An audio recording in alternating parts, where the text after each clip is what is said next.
Hello everyone, my name is Dr. Sandhya Khedekar. Today we will discuss about some highlights of National Education Policy 2020. So what exactly National Education Policy says and how it is impacting our healthcare education. And today I'll be discussing on that.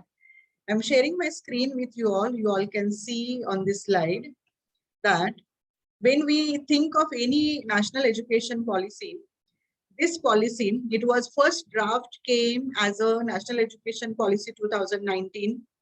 Then there was some changes in that, and National Education Policy 2020 came in existence. And today I'll be discussing about National Education Policy 2020 and healthcare education. So when we think of this policy, so what is exactly our role in this policy, being teacher educator or being principal in the college or being a teacher? So what exactly, have you read this policy?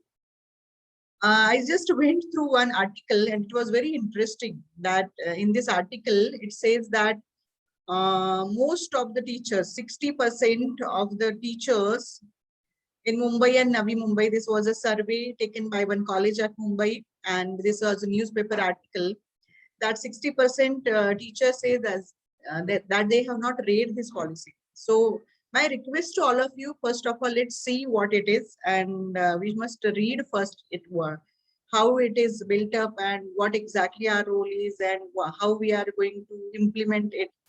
So National Education Policy 2020, it is built on the foundation pillars of access, equity, quality, affordability, and accountability. So these are the 5 pillars of this National Education Policy. But why healthcare education is essential? In the healthcare sector, making right decisions can be crucial since the skills of medical professionals usually have a direct impact on a patient's health. Education and training is essential because it enhances confidence and helps build key competencies. It can significantly improve the quality of decision making, especially in stressful situations.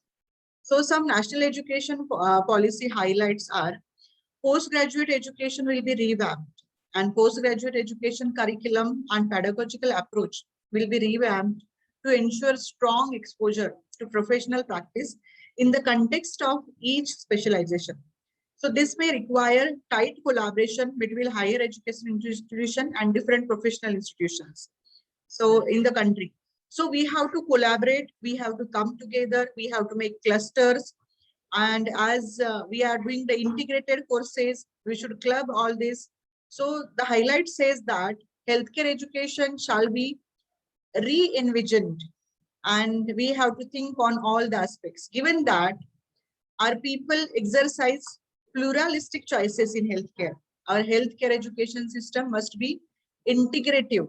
This would mean illustratively that all students of allopathic medical education must have a basic understanding of Ayurveda, yoga, and naturopathy, Unani, Siddha, and homeopathy, Ayush, and vice versa. There shall also be a much greater emphasis on preventive healthcare and community medicine in all the healthcare education. So this is about healthcare education. But when we think of other aspects also, if a student or a child is taking a particular faculty as a for the education, and if engineering student want to learn music, so it is possible to do. So there will be integrated courses and student can opt their subjects. They can see that what optional subjects are available and they can learn any subjects.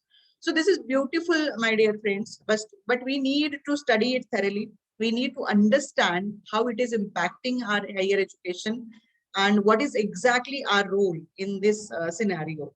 So if we implement it effectively, it is going to create wonders, and definitely this will support our future generations. Thank you.